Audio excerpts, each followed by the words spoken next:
911. I just shot and killed my 2 kids, and I shot my wife. And I'm going to shoot myself now. Sir, what address you at? What? What address you at? 450 South First Street, St. Charles, Unit 406. I'm going to kill myself now, too.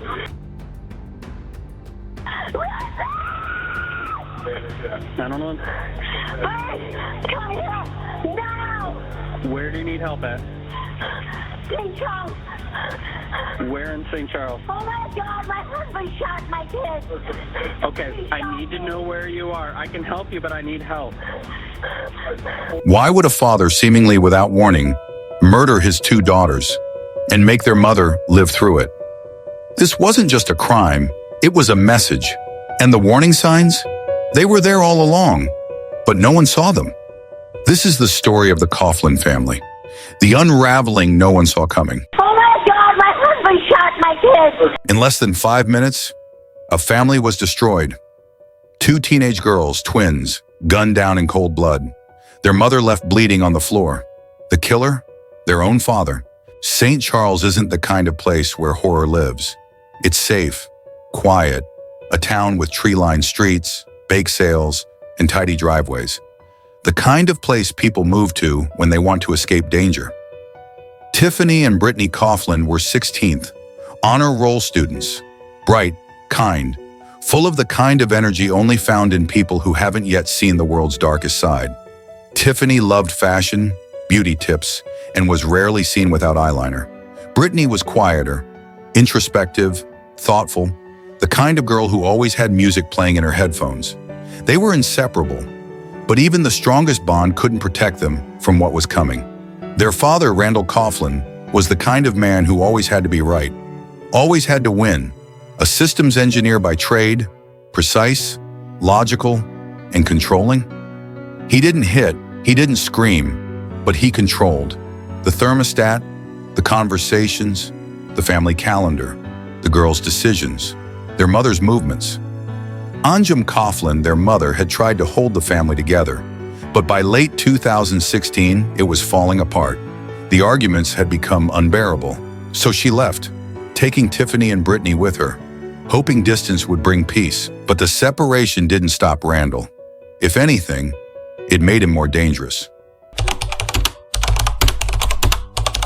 The calls kept coming, the messages, the subtle digs, the guilt trips, all wrapped in polite language, but beneath it, a man seething with resentment. Anjum and the twins tried to start over. New routines, new spaces, but they still visited Randall. The girls didn't want to lose their dad. They loved him. They trusted him. They couldn't see the rage building. No one did. He was quiet, polite, just off, like he was watching the world from the outside. It's easy, after the fact, to look for signs, to connect dots. But at the time, there were none.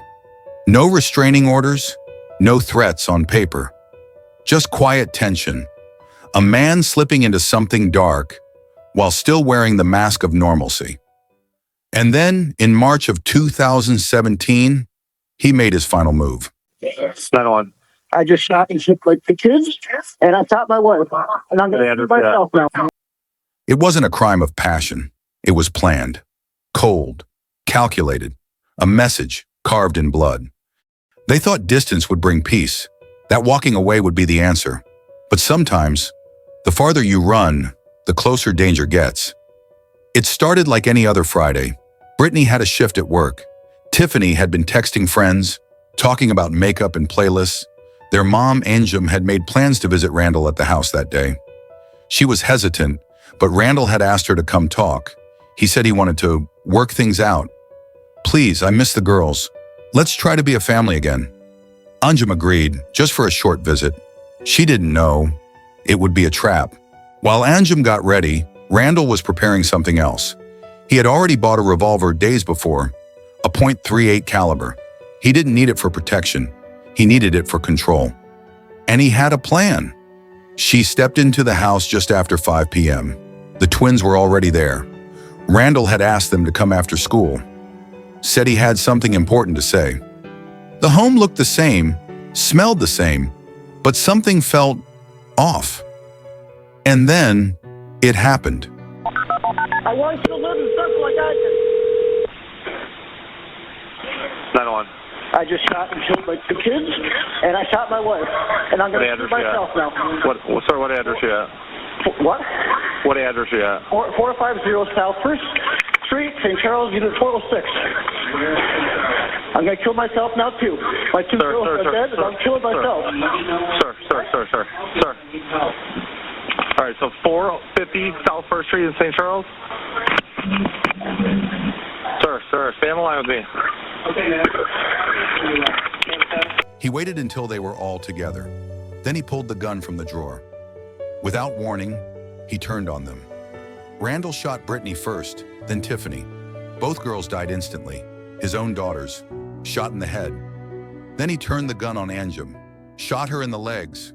She collapsed, in agony, bleeding, but alive. And somehow, she dialed 911.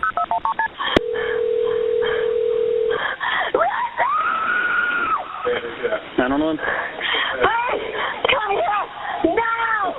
Where do you need help at? St. Charles!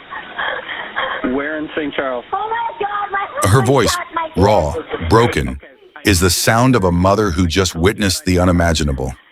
As she begged for help, Randall picked up the phone, calmly called 911 himself, and then took his own life. What address are you at? Oh my God! Call 911 now! Ma'am, what address are you at? Oh my God! When officers arrived, the scene was unspeakable. Two beautiful young girls, gone, their mother in shock, and Randall's body in the hallway. No one saw it coming. No one could. It was supposed to be a conversation, a healing moment. Instead, it was an execution. And it all happened because Randall Coffland couldn't stand losing control. What do you do when the person you thought you could trust most becomes the one who ends everything? You could still hear their laughter in the hallway, even after they were gone. Tiffany and Brittany Coffland were twin flames, not just by birth, but in spirit. They were 16th, beautiful, bright, bold. And they were murdered by the one man they trusted most. Born on March 19, 2000, Tiffany and Brittany Coffland were inseparable from day one. They weren't just twins, they were best friends, mirror images with distinct souls. Where Brittany was shy and gentle, Tiffany was outgoing and expressive. But when they were together, unstoppable. St. Charles, Illinois, a town where people leave doors unlocked, where high school dreams stretch as far as the cornfields. That's where the girls grew up. Quiet streets, soccer fields, band concerts, school dances.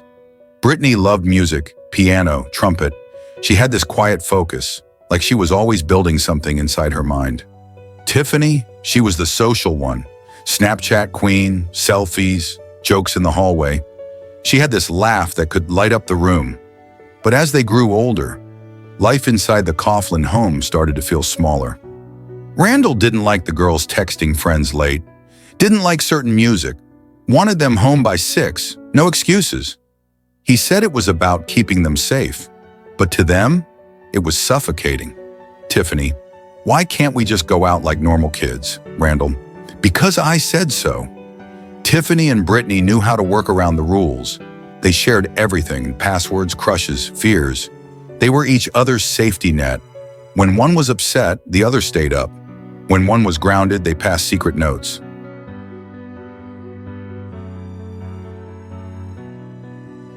In a house full of tension, they created their own world. By sophomore year, the twins were blossoming. Brittany was planning to join the school's jazz ensemble. Tiffany wanted to study photography. They talked about college, road trips, life after high school. They wanted freedom, they wanted futures, but they never got the chance. March 9th, 2017. No one knew it would be their last night. Randall had invited them over, said he wanted a family dinner, a chance to reconnect. They went in. The door shut, and no one would ever see them alive again.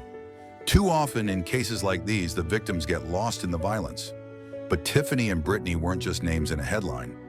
They were musicians, artists, friends, daughters. They loved iced coffee, laughed at bad horror movies, pranked their mom, and dreamed of a life where they could finally be free. Their mother, Anjum, survived the attack, but she lost everything. In interviews, she never calls them victims. She calls them her angels.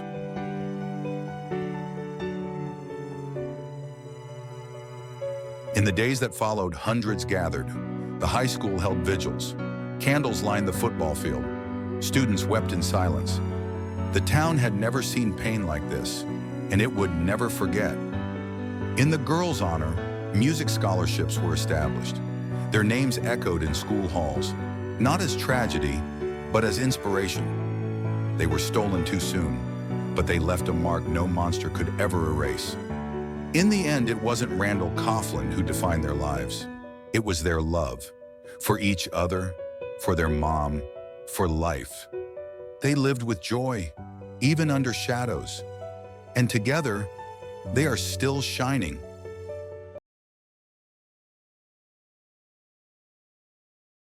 My name is Anjum Coffland, and I'm a mother of Tiffany and Brittany Coffland.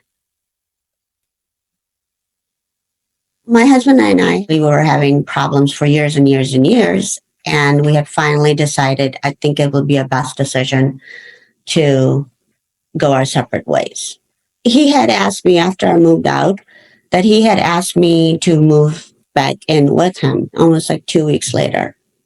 And I was very honest with him. And I said, you know what? I don't see myself ever being with you ever again. We have tried so many times to work this marriage out, and it's not working. It wasn't working for the last 15 years. And that, I think, really hurt him. My husband had called me, and we were going through a divorce, and he had asked me to come pick up some paperwork. And I said, sure, I'll stop by after work. When I approached the kitchen counter, and he asked me to turn around, and I see a gun in his hand.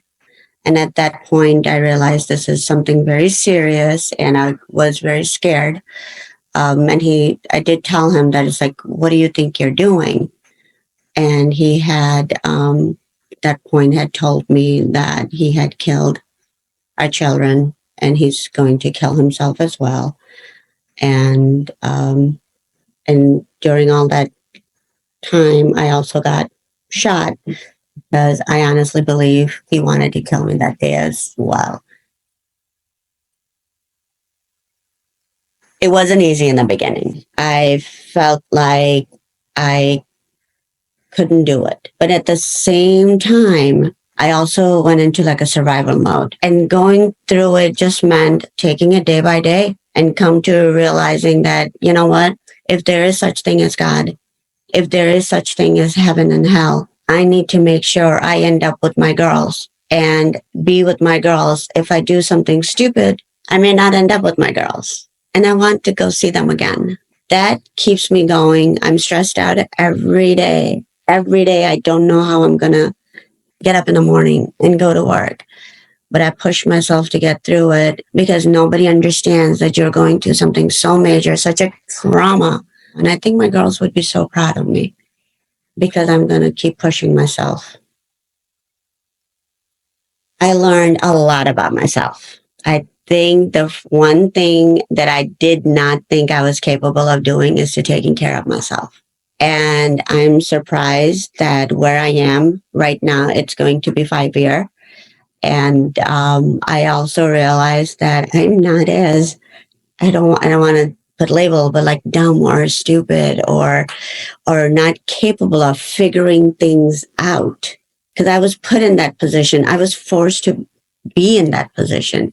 And I also learned I'm in a really bad situation. The trauma was bad. But there's people out there in this world who have way worse than I do. Way worse than me. So what am I complaining about? Obviously, the gun laws need to change because how he got the gun, how easy it was for him to just decide, this is what I'm going to do. So I'm just going to go get a gun. Never, ever, I've known this man.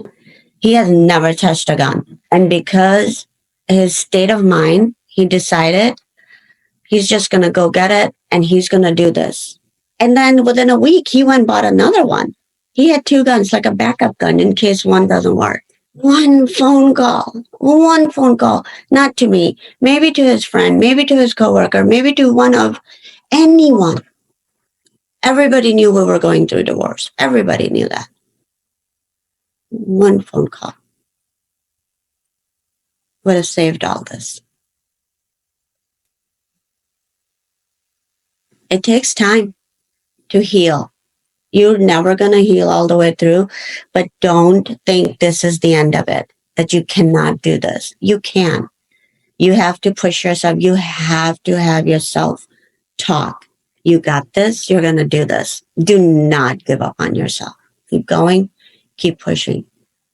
There are days you are just want to be, I'm done. No, just let that feeling go for one more day. You will get up the next. You're going to start all over again. Cry. Just cry. Whatever you need to get through that day, tomorrow is going to be a different day. Brush yourself off and go, I'm going to start again. Let's do it again. And you may need to do that, I don't know, 100 times in one day, but keep doing it. Keep doing it.